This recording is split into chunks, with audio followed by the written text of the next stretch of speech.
wadah, sebuah organisasi bagi rumah, bagi negara-negara Islam, bagi umat Islam di seluruh dunia. Sampai saat ini OKI berjumlah sebanyak 57 negara anggotanya.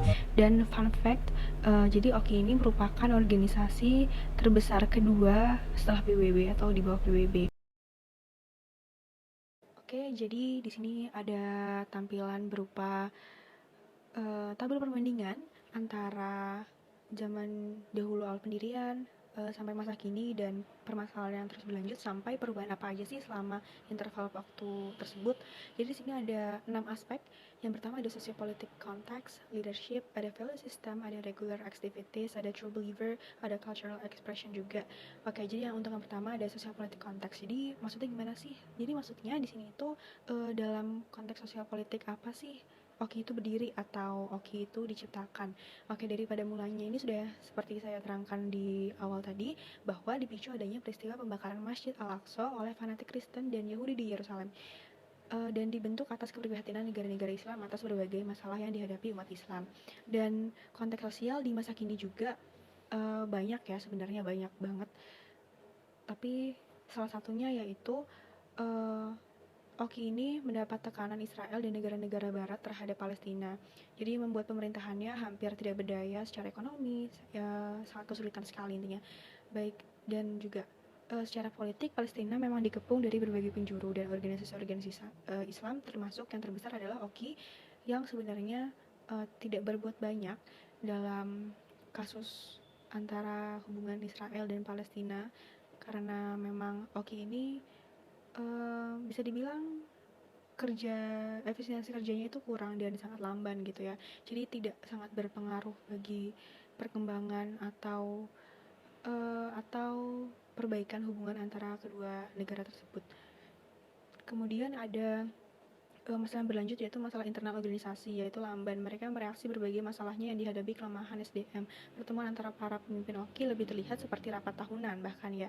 Dan perubahannya yaitu sebenarnya belum banyak perubahan sejak awal didirikannya hingga sekarang. Hanya menghasilkan keputusan-keputusan konferensi tingkat tinggi yang berisi beberapa keputusan seperti peran perempuan dalam pembangunan, piagam baru OKI dan lainnya. Tapi sebenarnya relatif tidak menghasilkan perubahan besar gitu ya. Terus yang kemudian ada leadership.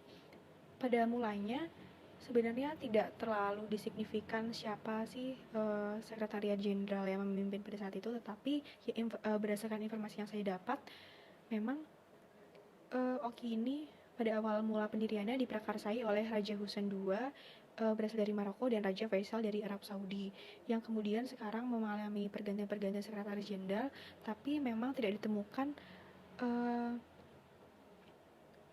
penyebab atau berdasarkan apa sih, atau acuan apa sih, atau interval waktu berapa lama sih mereka berganti pemimpin. Tapi saat ini Oki dipimpin oleh Hussein Ibrahim Toha yang baru saja dilantik sekitar 2020. Kemudian yang ketiga ada value system. Pada masanya itu dulu sudah pasti ya untuk meningkatkan solidaritas Islam di antara negara-negara anggota tersebut, dan yang sekarang membantu perjuangan pembentukan negara Palestina yang merdeka dan berdaulat juga.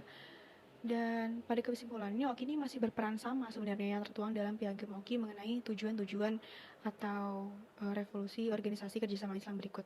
Dan kemudian ada regular activities. Jadi OKI ini sangat sering mengadakan rapat pertemuan besar atau konferensi tingkat tinggi atau konferensi tingkat menteri beberapa tahun ya. Jadi rangkaian-rangkaian pertemuan ini memang membahas beberapa isu yang sedang terkait di dunia internasional. Kemudian ada true believer juga. Jadi yang seperti sudah saya menjelaskan tadi, memang negara anggota OKI ini sangat banyak sekali ya. Jadi pada mulanya ini memang terbentuk atas 40 negara anggota yang bertambah menjadi 17 anggota. Maksud saya bertambah itu sebanyak 17 negara anggota dan sekarang menjadi 57 negara anggota. Oke, bab 1 konteks sosial politik. Seperti yang sudah saya jelaskan tadi, OKI ini didirikan atas dasar bentuk keprihatinan negara-negara Islam atas segala jenis permasalahan yang menimpanya. Dan yang kedua ada peta, kemudian ada aspek kepemimpinan nih. Oke, organisasi internasional ini yang awal mula pendiriannya diprakarsai oleh Raja Hussein II dari Maroko dan Raja Faisal asal dari Arab Saudi, yang kesekretariatan permanen OKI berada di Jeddah. Oke, di sini ada sekretaris jenderal OKI yang tadi sudah saya sebutkan. Kemudian ada value system. Jadi memang hal-hal yang dianggap baik oleh organisasi kerjasama Islam ini tentunya sesuai dengan tujuan OKI semula. Jadi sebagai bentuk upaya menjaga dan melindungi kepentingan dunia muslim dalam semangatnya mempromosikan perdamaian dunia atau internasional dan harmoni. Kemudian ada kegiatan rutin. Karena memang isu yang diangkat OKI menurut perkembangannya sekarang itu tidak hanya mengenai keagamaan atau sosial politik, tetapi juga membahas terkait ekonomi internasional juga. Dan kita bergeser sedikit ke menuju Indonesia, negara kita. Jadi Indonesia ini memang memanfaatkan negara-negara anggota OKI karena jumlahnya sangat banyak sekali, berupa 57 negara anggota, dan itu merupakan sebagai potensial yang sangat besar untuk melakukan perdagangan di satu. Jadi Kementerian Perdagangan melaporkan bahwa memang kinerja perdagangan Indonesia ke negara anggota OKI menunjukkan performa yang sangat positif bulan Januari sampai dengan Agustus 2020. Jadi pada periode ini kinerja neraca perdagangan Indonesia dengan negara-negara anggota OKI ini menunjukkan performa positif dengan mencatatkan surplus sebesar 2,46 miliar US dollar. Dari nilai ekspor tersebut, 3 produk dengan ekspor tertinggi yaitu minyak kelapa sawit sebanyak 23,88%, batu bara 9,58%, dan bagian kendaraan bermotor sebanyak 3,95%. Kemudian memang Menteri Perdagangan Agus Suparmanto ini menyampaikan bahwa potensi perdagangan menuju negara OKI ini merupakan pasar yang luar biasa besar relasinya. Dan itu juga menyampaikan atau menambahkan bahwa saat ini Indonesia sedang melakukan perundingan perjanjian dagang dengan melibatkan negara-negara muslim OKI maupun non-OKI yang merupakan pasar potensial produk halal Indonesia. Sebagai contoh, Pakistan, Mozambik, Palestina, Malaysia, Brunei Darussalam dalam kerangka ASEAN.